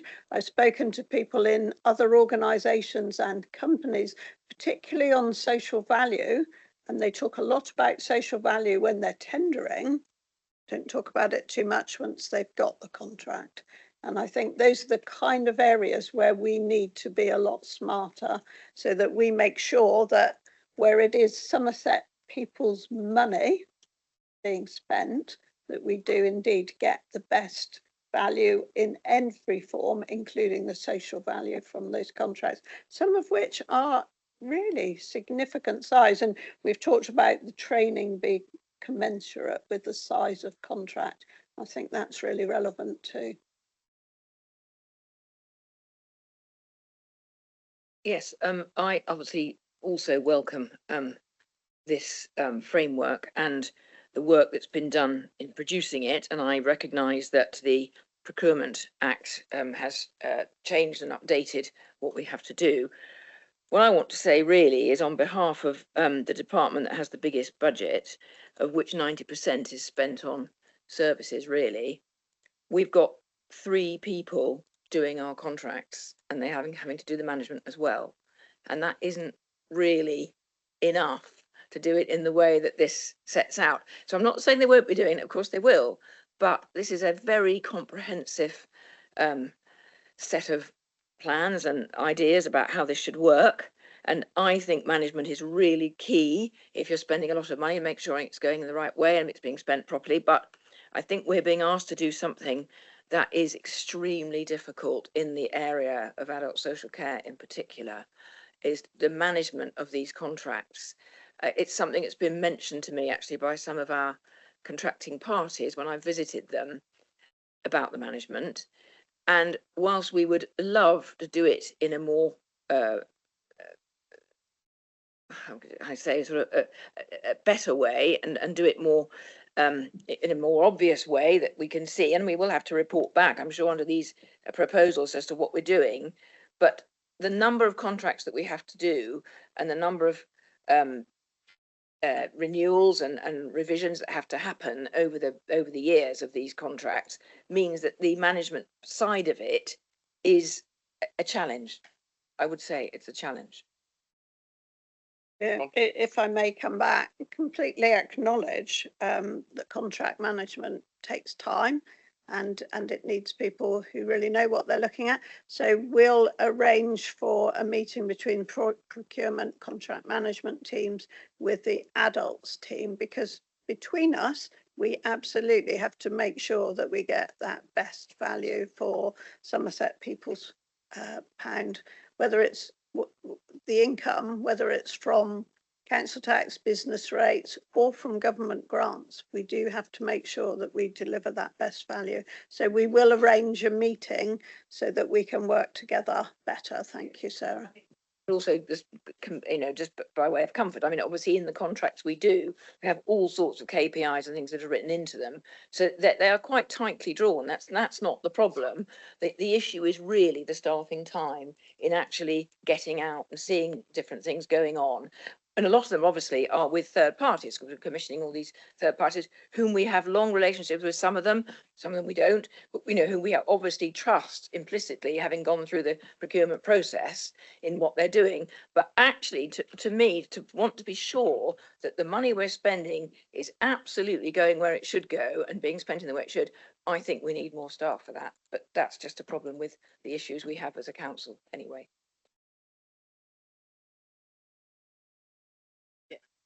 I did. We also do have a system and processes that we have in place. So we do have a system that pulls a lot of the information together for us and shares with that. So we do have a system that does it for us. We have a PAM system, a performance and improvement system, which does a lot of the detail for us. But there's a lot in here, and be aware that 3 staff will struggle to do all of that. Thank you, Heather. Thank you so much, and yeah, thank you for raising that. Yes, certainly I'd very much like it if those kinds of meetings could happen as well with children's. And we do have a good number of contracts, you might imagine, and very often we have to do very individual contracts. So we want to get it right. We want it to be done the right way. But I'd really appreciate us all being in the room together as well. If we could do that for our particular needs, that'd be really helpful. I think it's important for us to reflect back to what we're trying to agree here, which is we've had some changes in legislation, a procurement strategy that will take us forward for the next couple of years, and also a framework for us to operate in.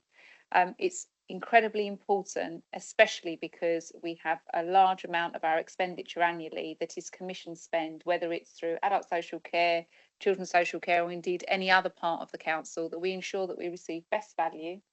We are clear about what we're commissioning before we go out to the market in terms of what the specifications, whether we're applying a framework, whether we're reducing our spot contracts so that we can manage the contracts better with larger contracts where it incorporates lots of individual contracts with the same supplier all together in one, in terms of delivering best value for money, and assuring ourselves that the money that we are spending with our contractors, whoever they may be, they're actually delivering what we have set out they should be delivering. And when they're not, we are invoking the payment performance mechanism that's in place, whether it's the KPI and a particular penalty, whether it be financial rectification that we expect to take place and how quickly we expect it to take place, or indeed ratchets, which will enable us to bring a contract to an end if there is an issue where we're not delivering, they're not delivering in the way that we would expect. There are also opportunities to set up within the payment performance mechanism PIs that can escalate into KPIs so that we're in a position where we can enforce performance in a particular way. It is important for us to assure ourselves that the goods and services that we're expecting to be delivered at the standard that they're being delivered are being delivered. And there are mechanisms in place, or suggestions for mechanisms to be in place to enable us to do that. We will need to train contract managers, and refresh training for contract managers. And anyone deciding to be a contract manager will need to be trained before they take on the management of a contract. And indeed, anyone that's embarking on a procurement would need to be trained to undertake a procurement so they know what they're doing in terms of procurement, because we want to minimise the number of waivers and reduce breaches taking place with any contracts.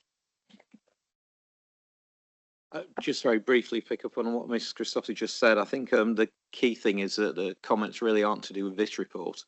Excuse me, the council already has a procurement strategy, which, as far as I'm aware from both audit reports and from assurance reports from directors, service directors, we are actually following.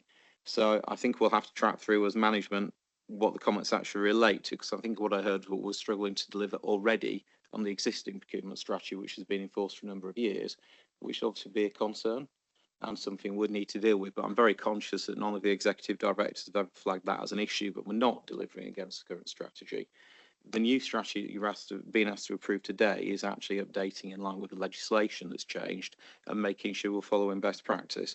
So I think we need to make sure we separate out what we have to legally do and are currently having to legally do and are doing from this new paper. The other thing that I would just pick up on is one of the things that we tried to do with the new strategy, and I think it does very well, is actually pick up on driving efficiency into the organisation. We did pick up as a new council lots of different contracts, lots of small contracts. There are a number of parts of the council where people have got very small contracts with people that have worked for a long time. Actually, with proper procurement approach as laid out in this strategy, we may well actually see that that reduces the number of small contracts we need, the number of handling issues we have to small contracts, and improves the efficiency of the overall organisation. So I think with the new strategy, there's a lot to commend it to actually try and help both manage the management of contracts, but also the efficiency overall of a number of contracts we've inherited from predecessor organisations.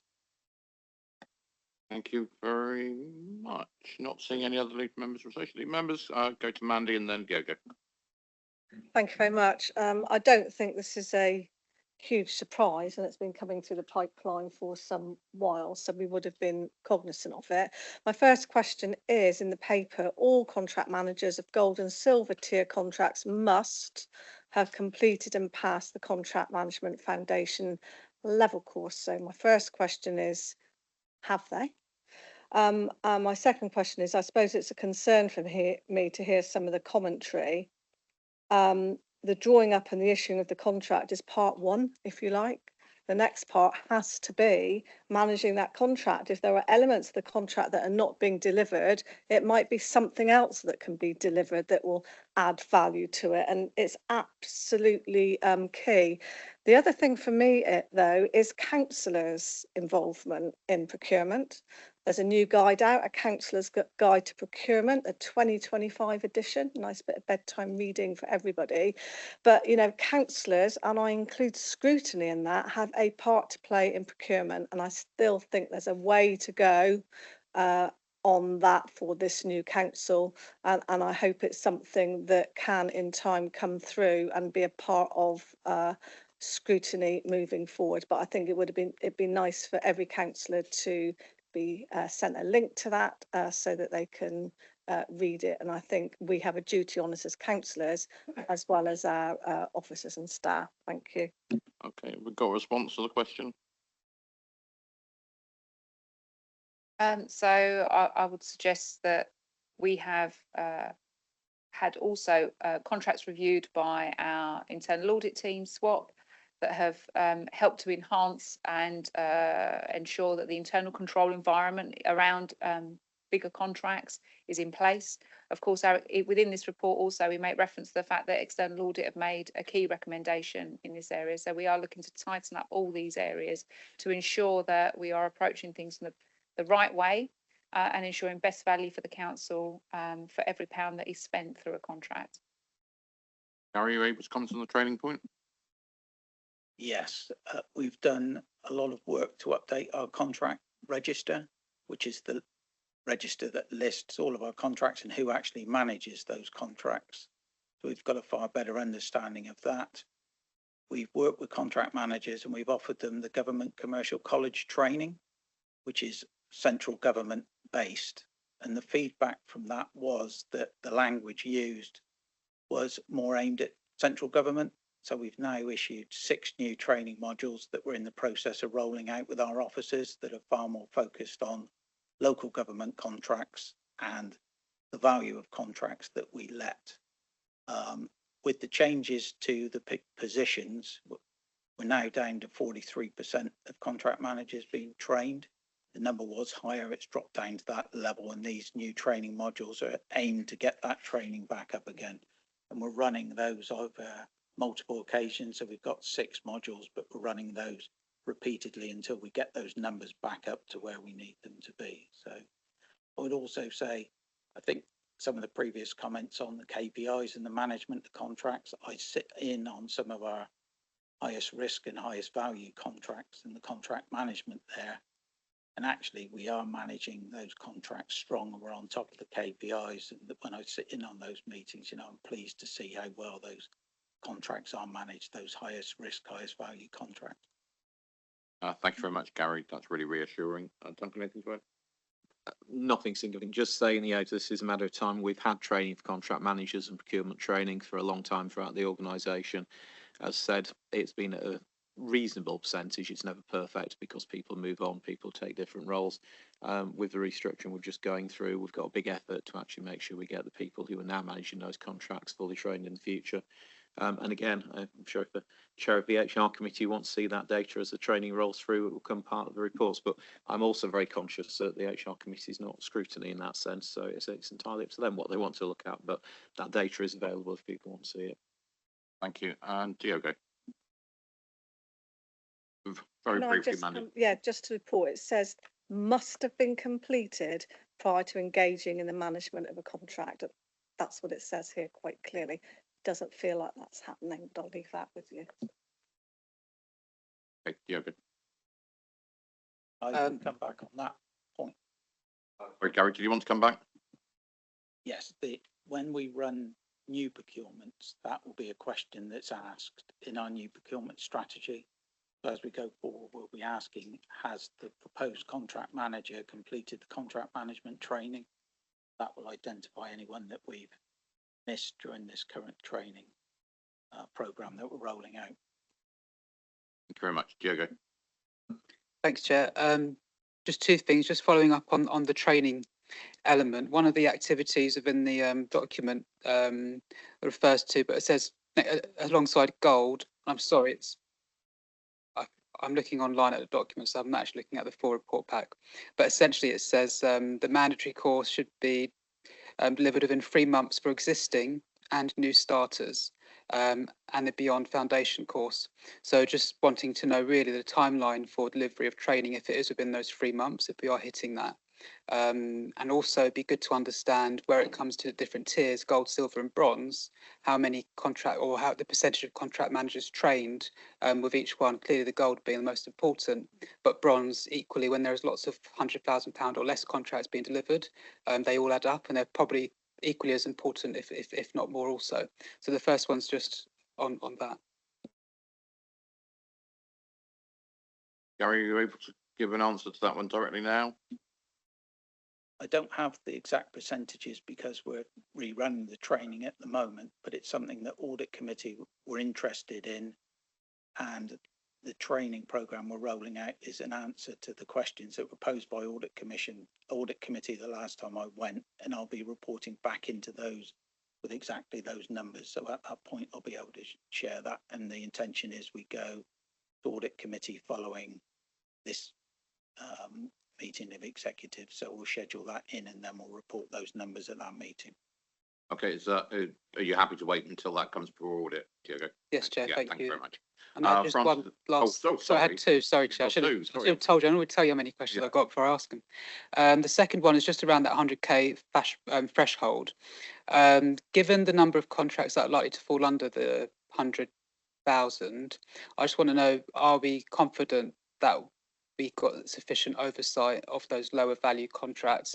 Again, kind of referring to understanding the pressure around transformation and HR resources, and no doubt the immediate focus wanting to be around the higher value elements. But I just really wanted to make sure that those smaller under 100k contracts do have the sufficient resource to give the right level of oversight.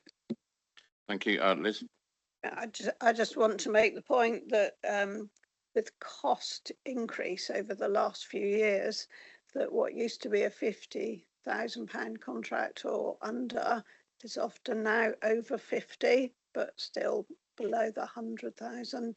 And so I think there are quite a lot of things in public life where actually the top figure needs to be adjusted to be more realistic in these days of costs. And I know what I've seen, costs increasing on capital programme, and I'm sure other people have seen exactly the same. So I think, yes, I think the training is absolutely part of that, and how we spend that money. I think this is part of the overall culture for this still fairly new council, and how we bring this into the thinking of everyone who already works here, knowing that many are moving to different job titles, different positions, and how we get that across to people when they join us in this council is going to be absolutely critical for our journey towards a more sustainable council. I'm absolutely sure of it, but I would just ask you to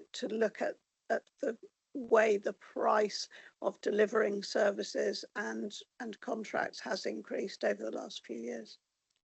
Thank you, Liz. Move to Francis online. Good morning, Francis. Thank you very much, Mr. Chairman. I have two questions. Obviously, we have to be up to date. We have to be moved to the right place, and we have to make sure training happens. I am aware from some of the papers that concern procurement that I have seen recently that social value has been seen rather as a nice to have, not a thing for which the intended contractor will be held to account for. And I hope that the training will, and I comment on this each time, I hope that the training will beef up, that if it's in the contract and if it's part of what we do, then that is managed in the same way as any other part of the contract. So that's the first question. Do you want me to stop there, or would you like me to ask the second question? I'll pass that one straight to Liz Lyshon. She's been raising the issue of social value very, very regularly and forcibly in recent weeks and months. So we're absolutely in alignment there, Liz. Short answer, yes, completely agree with that. And I think the way we award contracts that include social value at the 10%, how that is delivered, where it's delivered, and particularly how we monitor it, I think is hugely important for this council, and let us become an exemplar for how we do that, because I know there are lots of organisations out there. And I remember hearing this when we went out doing a council tax consultation event, and I heard somebody who worked in the construction industry, and he said, we just do the work on putting forward social value when we tender. He wasn't particularly talking about this council at that time. He said, that's when we do the work, but then we don't get held to it. So A, why have we done the work? And B, who's getting the value out of it? And I found that really interesting and helpful to hear that direct from someone who was tendering for construction work. And I've since heard from other much bigger organisations than that one, that they put all the effort into the tender and then don't monitor it themselves, let alone be monitored. So I think there's huge opportunity here for us to work much better. Thank you. Thank you. Question number 2, please, Francis. Yes, and thank you very much for that answer. It's about holding feet to the fire and therefore knowing what we're holding them to the fire for. That's the second question is again about how the training will work. One of the really valuable, and I think everybody would agree this, pieces of work and contracting that happened in the last few years was the Homes and Horizons work. There were 2 bits about that, which I think were quite tricky at the time, and I hope now with the new training this will be easier. One was the competitive dialogue way of getting to a specification in order for people to put in tenders, and that felt very important to getting to the right place. I know it was a little tricky at the time. I hope now that with the new training this will work well, and I'd like assurance on that. And the other bit about it is Homes and Horizons, really important over the years since it started, was the sharing of risk between the council and the contractor, rather than the part of what we're commissioning is they carry the risk. And I wonder how that will work under the new training. And I would hope very much that nothing, I'd hope to be reassured that nothing would ever prevent us doing this kind of work again, which my understanding is both efficient and successful for the council, and more importantly, good for children. Okay, thank you. Who'd like to pick that up, Liz?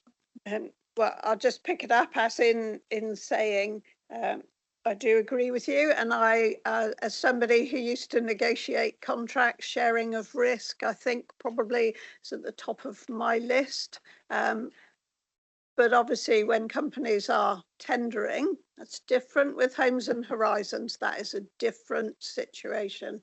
When a profit-making company is tendering, they will always tender for something that works for them as a profit-making company. Of course they do, but I'm particularly interested in where we can work with a trust, a charitable trust, or trust like the Shaw Trust, and how we can then share our experience and deliver much better outputs. I hate that word, actually, outputs. When you're talking about lives of children and young people, I don't really see outputs as an appropriate word, but certainly I have not yet heard anyone say a word against Homes and Horizons, so I'm hoping I'm not going to hear a word against them today, because everything I've heard is that has been a really good way for this council to work. I don't know whether Claire Winter or Heather Shearer want to add anything here. I would hope that we can continue to work in that way, Claire. Really got anything to add? It's it works brilliantly. It's a strategic partnership, and it is very flexible, and that has caused some issues historically, I think, in terms of people's understanding of how a strategic partnership differs from a contract. But it does work very well. It's very tightly held. It saves lots of money, and it does amazing things for children. Thanks, Claire. Anything further to add? The new processes enable that same competitive, flexible approach to go forward. So we'll be able to repeat that if we need to. Thank you. Heather, did you want to come in on that point as well?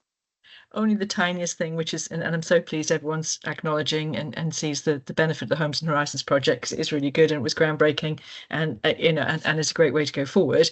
I think it's just interesting at some stage it would be, when we have conversations or other people have conversations about this, it's around that what risk it is you're sharing, because there's a risk.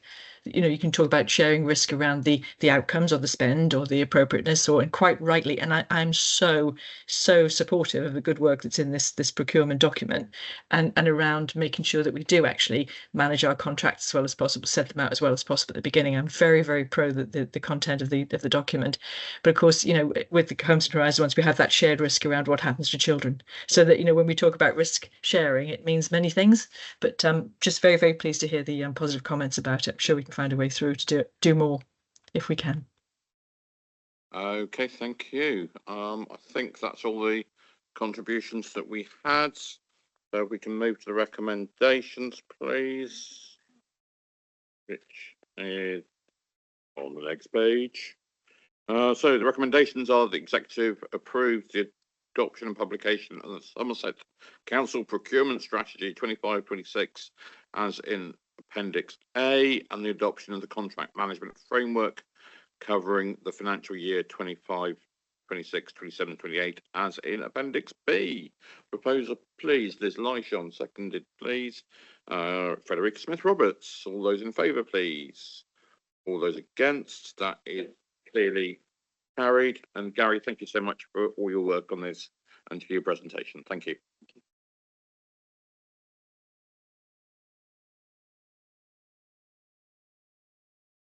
I'm going to suggest we take a brief comfort break now, if that's okay, for about 10 minutes, and we'll recommence at 12:05. Okay, thank you very much.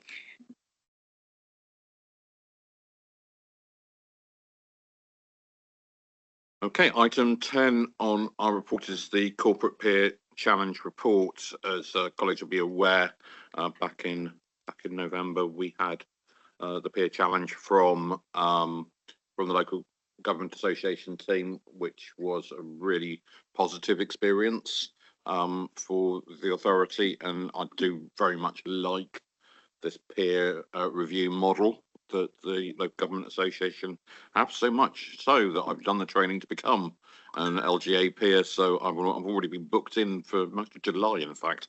So that's something to look forward to. I hope that those peers took away stuff as well as giving us some useful hints and tips and so on. So invite Sarah, Nicola and Sarah to feedback on what happens next. So I'm not sure which Sarah's going first. Can I, if I just start, I just wanted to introduce, I know many of you will know Sarah Hawkins, but I just wanted to introduce her as our new Head of Assurance, Performance and Risk.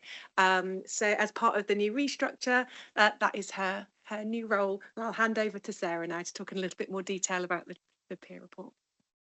Thank you, Sarah, and good afternoon, everybody. And Nicola Miles, one of our performance officers, is online as well. So Nick is here to support with any questions. So the paper you have in front of you sets out our action plan in response to the LGA Peer Challenge feedback and recommendations following their visit in November. As you've said, it's a really highly valued tool for our improvements and assurance. We were able to get really good independent external support and challenge, and that's really enabled us to reflect on our performance and opportunities for improvement, and it will continue to do so as well. So the peers are coming back to visit us in the autumn, and they'll be looking at the progress we are making against our action plan. So the peers made in their report, which I think we brought back to you in February, 24 recommendations, and they were quite wide ranging. So from strategic to operational, some very broad, some very specific. We noted at the time that a number of them weren't new. They weren't news to us. They were consistent with and also reinforced a number of improvement opportunities that we have from other audits and externally commissioned reviews. So annual audit review, AGS, SIPFA external review, to name a few. So therefore, the action plan that you've got in front of you, it does include a number of existing planned activities. It includes activities that are underway. It also includes some things that we have already been able to complete.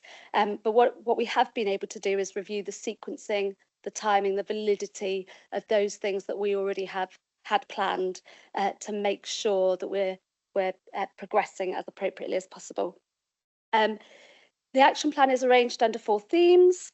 They are building a strong culture of assurance, delivering financial sustainability, supporting our people, and developing our communities, place and economy. And we really hope that they will help us focus and align activities and our actions under those. We will regularly track progress, and this will form part of our broader performance monitoring. So the ask of executive today is, are members happy that the proposed actions are appropriate and will address the peer review findings? And I'll stop there. Thank you. Thank you very much. And first of all, comments and questions from members of the executive. Liz. Thank you. I'd just like to say that where there's a planned action, I really like that we're referencing the annual audit report and the key recommendations, statutory recommendations. I think what's been really interesting over the last year is that we've heard from, as Sarah has already said, SIPFA, Grant Thornton, Corporate Peer Challenge, and our own annual government statement. We've kind of heard the same story, slight differences, and slightly different approach in places. But what's really important is that we respond with one voice, and that where we have overlaps between our actions on one review report, that actually we reference where that overlaps with others. So I do welcome this approach and like it very much. Thank you. Thank you. Sarah? Yeah, perhaps I could open my remarks by just informing the committee that we have received this morning notification from the CQC that they are coming to do the inspection of our adult social services team. We knew it was coming. We've been expecting it for ages. We are one of the last councils in the Southwest to have notification. We are ready and prepared, and there will be a lot of work to be done by the team in putting the documentation in and dealing with the queries and putting the team together to meet the inspectors when they come in. So just to let people know that that is happening. It's not unexpected. When it comes to this report, and I have been away while it's been being discussed, so I do apologise for that I didn't know so much about the action plan. I'm interested in the formation of the Independent Advisory Board, which is mentioned, and I see that the action towards that is going to take place in Q1, so I assume that will happen in the next 3 months. But I'd be quite interested in a bit more detail about what that board might consist of, where we get the people to sit on it from, and whether we have to pay them or not. My first question. So that is something we need to scope out in Q1. So the intention by the end of Q1 is we look at all of the options for what that might look like, what the pros and cons are of those options before we take a decision on what that would look like. There's options between a more informal advisory partner, which could be through a transformation partner, or a more traditional advisory board, which some other organisations have done. What we want to do is speak to them to understand what they feel there's, given their circumstances, what the benefits were, so that we can understand what's right for Somerset. But that piece is something that we need to do in Q1 to scope out those options and understand the best way forward. Thank you. I do understand the importance of the independent advisor we have on our audit committee, and I know it's not always been easy to recruit people for that, but it is very valuable, and I am aware of that when I attend the meetings of it. My second question really is, there's lots of things I welcome in here. I welcome discussion about harmonisation of pay and grading. I know it's something we need to do. I welcome the reference to asset disposal and what we're looking at there, and also reference to the LCNs. I think we need to look at other authorities and see what they have done in terms of LCNs or similar bodies to make sure that they're most effective as they can be. But my second and last question is, how realistic is it to achieve the aims of this action plan? And also carry on with business as usual. It's obviously necessary that we do that, but I feel what's lacking on paper here is something which says what outcomes we're going to achieve, which must be measurable and demonstrable, because that's the only way we, and indeed the peer reviews when they come back, are going to know that we've done what they've asked us to do. So we need some way of measuring and showing that the outcomes are there, and I just can't quite see that in the drafting. Yeah, thank you. It's a really good point in terms of our ability to measure and evidence improvement, because that's going to be really, really, really important going forwards. We haven't finalised the measures yet against the different action areas. It is something we need to do going forwards. Sometimes some of those measures will be determined as we actually scope out some of the activities, because until we do that, we won't necessarily know what the right measures will be.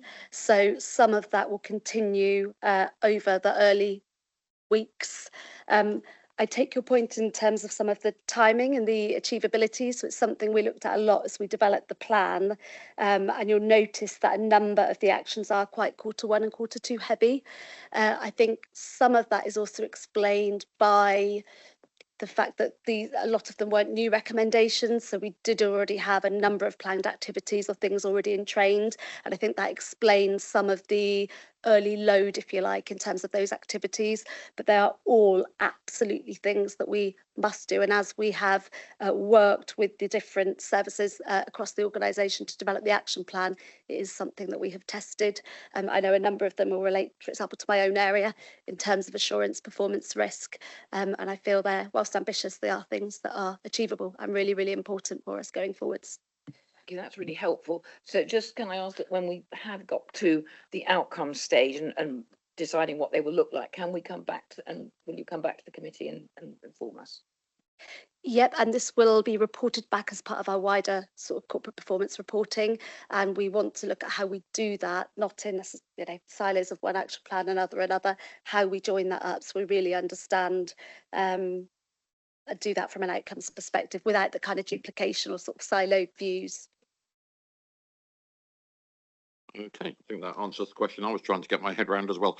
So Thea, thank you. Just to say, I really welcome this report and the way that it's set out. I think it's incredibly helpful to have the list of actions, the timetable, the officers responsible, the lead members responsible. It makes it easier for people to know who's meant to be doing what and to hold us to account. And I suppose I should be in favour of being held to account for things. It's obviously it touches a lot on the transformation plan. There's a lot in there that's going to sort of feed into that, and that's one of the key recommendations. And I'm very pleased to hear that we're going to look at how we can bring all of the recommendations from all of the reports we've had recently together, so we can monitor them as a whole. My colleague Councillor Wakefield has touched upon the pay and grading review, which I think is a really important thing to highlight. I'll just take looking at some of the actions. One of the actions was that we needed to put an allowance into the budget for the results of that, which of course is marked as a completed action, and that is work that will be starting fairly soon as part of the wider total reward package and review for the workforce in the council. So I think there's a lot of positive stuff that is in here that we are committed to doing about how we recognise and reward and support and train and remunerate our staff, which is really, really welcoming. The other thing that's just been touched upon is the local community networks, which are something that was came out of the peer review. I think many people knew they needed to be properly reviewed, but we do need to take a look at that in the context of our wider community engagement work. There are a lot of things that this council does, the LCNs, the One teams, the village agents, Connect Somerset. There's a lot of stuff that needs to be looked at in the whole so that we understand how we are engaging with and relating to our communities properly as a new unitary, and I look forward to that work carrying on. Okay, thank you very much. And any comments from anybody else in the executive? So we move on to other members. Diogo. Thanks, Chair. Just question really has kind of been touched on around the completion dates within the actions. I've noted that there are 31 actions due for completion by the end of June, and 26 actions due beyond Q1. There's clearly a lot due in the next few weeks, and I'm really wondering how realistic that is. Are we on track? And also where we've mentioned about where it's mentioned about quarter performance reporting, those June ones, when will they be reported on? Just for my own, it's probably obvious, but I can't work out what the timeline is. Thank you. In terms of the performance reporting, we will bring an update as a minimum on a quarterly basis, and that will be on all of the actions because some of them do have really long lead-in times. So usually we'd bring our Q1 report a couple of months after the end of the quarter, but we will be commencing our progress tracking immediately. Some of that is already underway, as you'll see, because a number of those Q1 actions, some of them are already marked as complete. So we have already made progress. We will be using our IdeaGen performance and risk management system, and that will give us the ability to join up these actions with all of those other plans. So it's a report once used many times, and we can look at it from an overview instead of in those silos. So, so yeah, I think, as I said before, it is something we tested as we developed the plan. So I appreciate it is quite, there is quite a lot for Q1. A proportion of those are already completed, and we did test achievability as we developed the plan. And if I could just come back for some clarity then. So by the time we get the first quarter performance reporting, all of the 31 Q1 actions should have been completed. And you mentioned about the currently you're tracking the progress currently. Just for where can I find where does that go to? Is it scrutiny, audit? Just where can I look? So in terms of progress against the plan, that hasn't been reported to members yet, other than what you can see in terms of what's completed. It will be part of our quarterly performance report that we take to executive and to scrutiny. So that's on the quarterly basis. We'll be next be taking the Q4 report in a couple of months' time. So it'll be part of the quarterly performance. I can see Nicholas looming behind you. Yeah, it's just to add that we're still working on the timetabling for this year. I know the draft calendar's gone with Democratic Services, but as soon as we have that, we can confirm what will be going to which executive and scrutiny meetings. Thanks. Yeah, and it's also just there's the number of actions here that were already in the plan. So, the one at the top of my screen at the moment is 4.201, develop a new economic prosperity strategy for Somerset. We're not just starting that in Q1. We've actually started that ages ago through the Somerset Growth Board, and we're working on that. It should probably take another 2 meetings to finalise the working draft. So, although it might say Q1 as being a time frame, that's not necessarily the starting pistol isn't now. The starting pistol may well have been some considerable time ago on a lot of these actions. So please be assured, and we all want this to happen as quickly as and on target as possible. Okay, Mandy, I think you were next. Thank you very much, Chair. Just a slight bit of commentary around LCNs. I will offer to speak. I will offer to speak to SWAP. They haven't contacted me yet, but I do hope that those contacts will be balanced. I know that there's a mixed view of LCNs around Somerset. What I will say is in West Somerset, it is going very well. It is the only place where this council can interact in one room with health, with police, with towns and parishes, with the third sector. And as I outlined at full council, we have now had our bid accepted through Salcombe. It's the first project ever with health, with the council, with the LCN and with the third sector all involved together in one project. And this has to be the way forward for this council, only by really empowering all of the different elements of our communities can we really drive change in Somerset. So I just urge them to, like I said, look at the areas that it has helped. We have all but literally 1 or 2 towns and parishes present at our LCN meetings, all involved, and little by little they have joined, and some that weren't there initially now are and have commented on the value that they find in the meetings and the highway subgroups and those other conversations. So I welcome that, but I'm here to say really welcome to be involved in that, always welcome to look at improved practice, but just for all of us not to forget, it is the only way we carry out that everybody in the room conversations in Somerset currently, and I think it'd be a great loss to lose that. And I'll leave it there, and I will bang the drum for LCNs, and I will unashamedly continue to do so. Thank you. Thanks. Any other comments online? Not seeing any, so we've got recommendations in front of us to consider and endorse Somerset's Corporate Peer Challenge Action Plan. That's a nice short one. So can I see a proposal for recommendation, please? Theo won that one, and Federica came second. So all those in favour, please. All those against, that is clearly carried. And just to thank all the staff involved with it, Sarah and Nick, for everything that you have done and continue to do on this. And I think also our thanks extend to the Corporate Peer Challenge team that came in as well, who I think did an excellent job of reporting on where we are at the moment.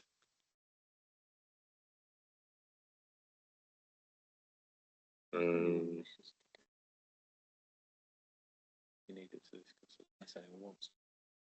Oh, right. Just so we have one item remaining on the agenda, which is if anyone wishes to discuss Appendix N on agenda item 6, was it? Yeah.